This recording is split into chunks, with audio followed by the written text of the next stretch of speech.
Wiping over leather socks.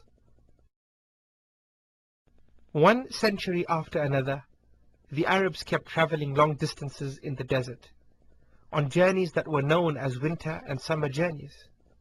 They traveled to Sham and Yemen. During these journeys, they used to wear al-khuf, as well as normal socks, which they used to also wear when residing in any place. Al-khuf are worn on the foot and are made from leather. As for socks, they are usually made from cotton, etc. Islamic law has made it permissible to wipe over al-khuf and normal socks.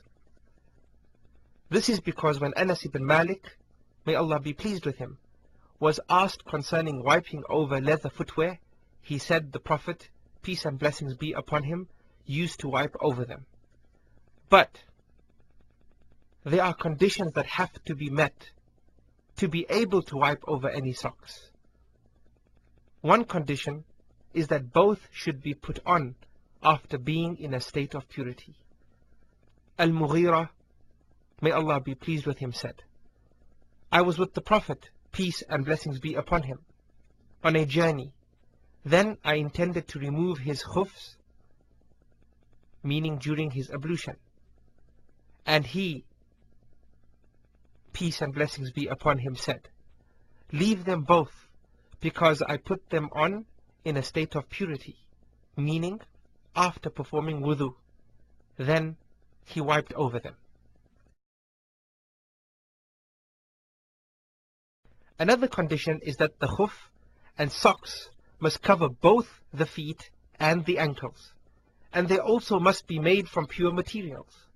Also, both should be made from permissible material and not from anything forbidden, such as silk for men. Another condition for wiping over socks or footwear is that it is only allowed for purifying from al-hadath al-asghar, which means the lesser ritual impurity, but not from al-hadath al-akbar, which refers to the greater ritual impurity. As Safwan ibn Assal said, the Prophet, peace and blessings be upon him, used to order us when we were traveling to wipe over our khufs and not take them off for 3 nights in the event of defecating or urinating or sleeping, except when we had discharge due to a wet dream or sexual intercourse. These conditions depend on a prescribed time limit for wiping, a day and its night for a non-traveler, and 3 days and nights for a traveler. The evidence concerning this is the hadith from Ali, may Allah be pleased with him, saying, the Messenger of Allah, peace and blessings be upon him, made or allotted 3 days and nights for the traveler, and a day and a night for a non-traveler.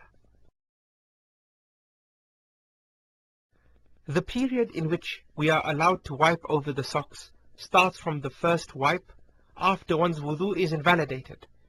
So when a person puts on socks while being in a state of purity, and thereafter he becomes impure by defecating, for example, he may wipe over the socks when performing wudu. This would be considered the first time he wiped after putting on the socks. From this time, the period of a day and a night, or 24 hours, should be counted. The upper part of the socks and or footwear is wiped over with wet hands, from the toes to the base of the shins in one wipe, the left and the right foot at the same time. The right hand wipes the right foot, and the left hand wipes the left foot. One has to also avoid wiping the bottom of the feet and ankles, as Ali, may Allah be pleased with him, said, if the religion was based on reasoning, then the bottom of the foot would be more worthy to be wiped over than the top. However, I saw the Prophet, peace and blessings be upon him, wipe over the upper part of his khufs. And once the socks or one of them are removed, the person cannot wipe over them again. But a Muslim should remove his socks to wash them and clean his feet if they have a bad smell, as such a smell harms one's Muslim brothers. Wiping over casts, bandages and band-aids. What Islam legislated for al-khuf and socks is also legislated for casts, bandages and band-aids. Casts are used to hold broken limbs in place and are made from gypsum and also sticks for splints or similar materials. Bandages are used to cover wounds, burns, etc.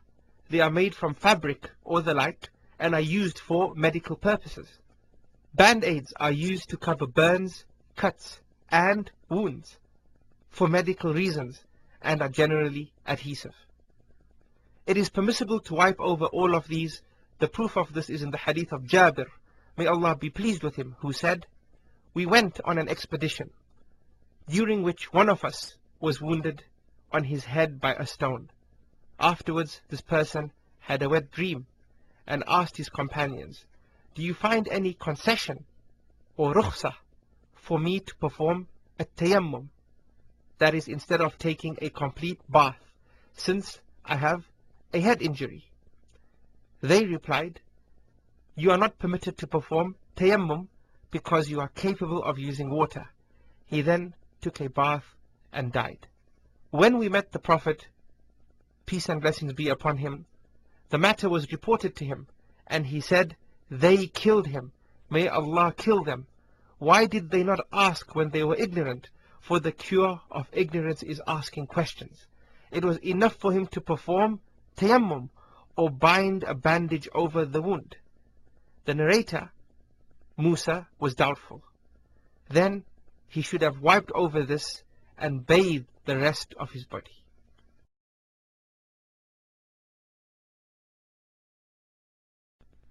It is not a condition that one should be in a state of purity before putting them on. Neither is there a prescribed time limit for wiping over them. As long as there is a need for them to be worn, it is permissible to wipe over them. The cast, splint, or bandage must not transcend the place that needs care, but one should not wipe the parts of the body that are not covered by a cast. He must wash them. If one who is performing purification reaches the limb which is covered with any of these coverings, he should wash what is around them and wipe all the sides of the covering. But if some of the cast or bandage covers a part of the body that is not usually washed in order to become in a state of purity, the person does not need to wipe over it.